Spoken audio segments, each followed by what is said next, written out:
So earlier we were talking about things and we were saying, oh, tritium, hydrogen 3, and we were talking about that being the weight, but we were really saying that was the number of protons and neutrons put together, and that the weights were rounded. That's the thing. They aren't really going to be whole numbers. Atomic weights that you see in the periodic table are not whole numbers. So if we look at a periodic table, the weight is always at the very bottom. And here with the hydrogen, you see that it is more than simply 1, even though the vast majority of hydrogen on the planet is hydrogen 1. Lithium here, you can see 6.941. Okay, so yeah, those are not whole numbers.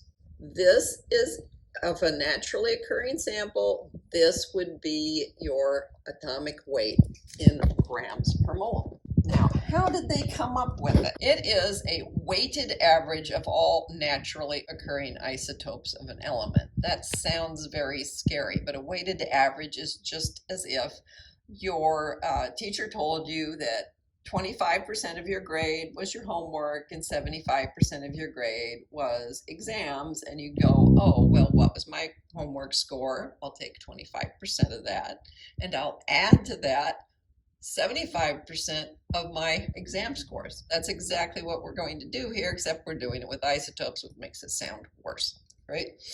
So we're calculating the abundance of an isotope, that's the percentage, by its mass in atomic mass units, and then we sum it all up. Here is an example for neon, where we show that neon 20 and 21 and 22 are the 3 natural isotopes. If we go and look, we don't use a mass of 20. We find out that neon 20 has an actual mass that is very close to 20, but not quite. Neon 21, very close to 21, but not quite. And neon 22, same idea. Then we look up the abundance percentages, and we can say that we need to be multiplying. We take the percentage, we turn it back into a decimal.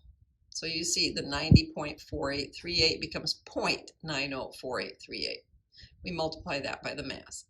Same here, do these together and these together. And then when you sum them all up, you end up getting the number that's actually in the book. Now, if you want to, here's 5-star, right? So we have the isotopes.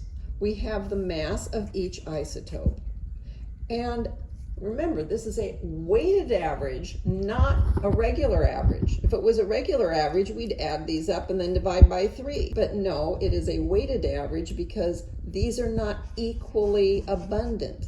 Now, the abundance is usually given to you as a percentage, but its usefulness is as a decimal, so I'm going to change all of these to decimals. So this becomes 0.904838.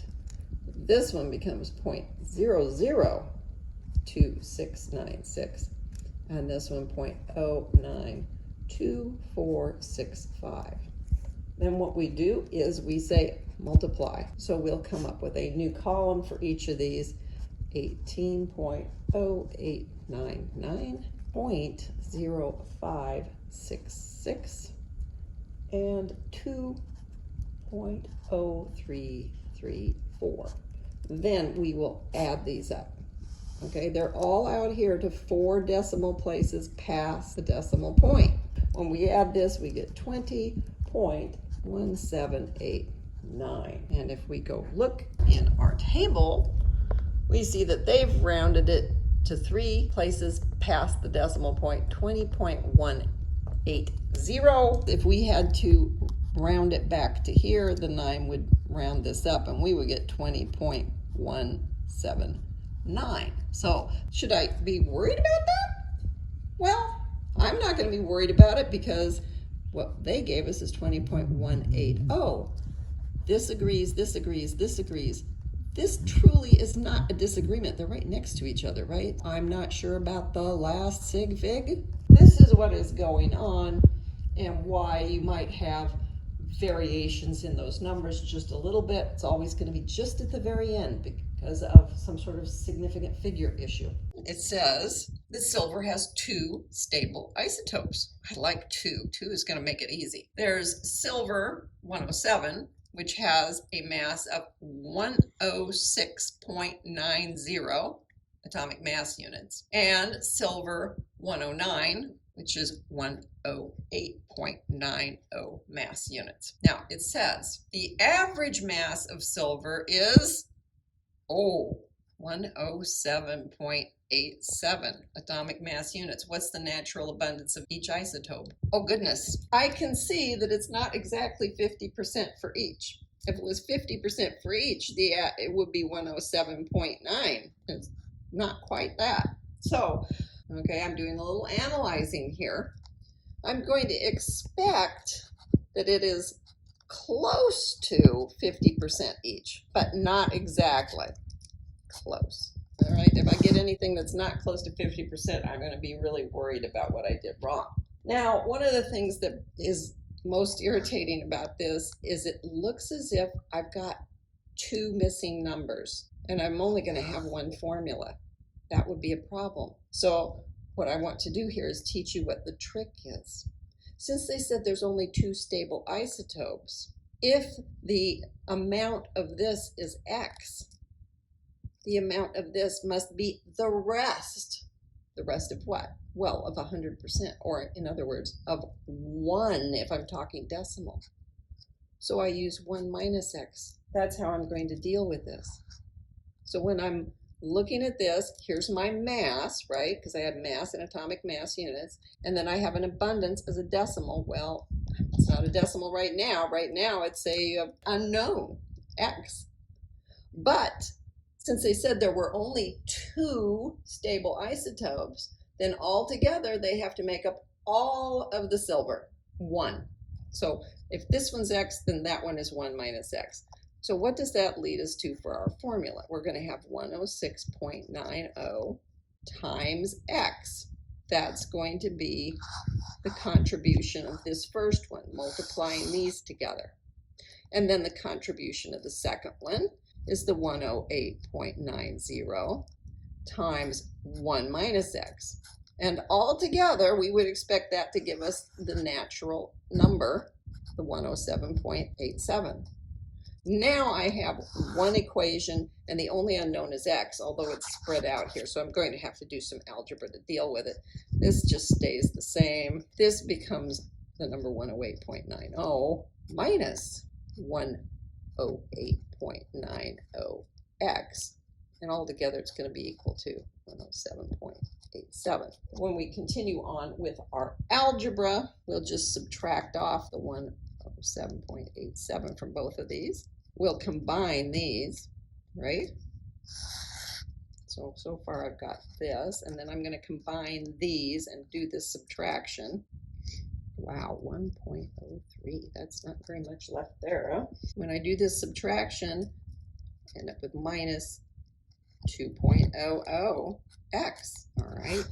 Got to get them separated. So 2.00x equals 1.03.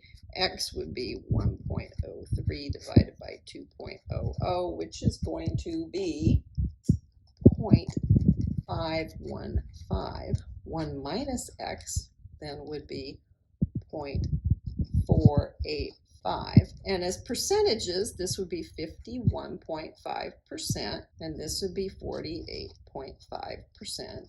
And then you have to go back to what we were told, which is which. The X was associated with the silver 107. The 1 minus X was associated with the silver 109.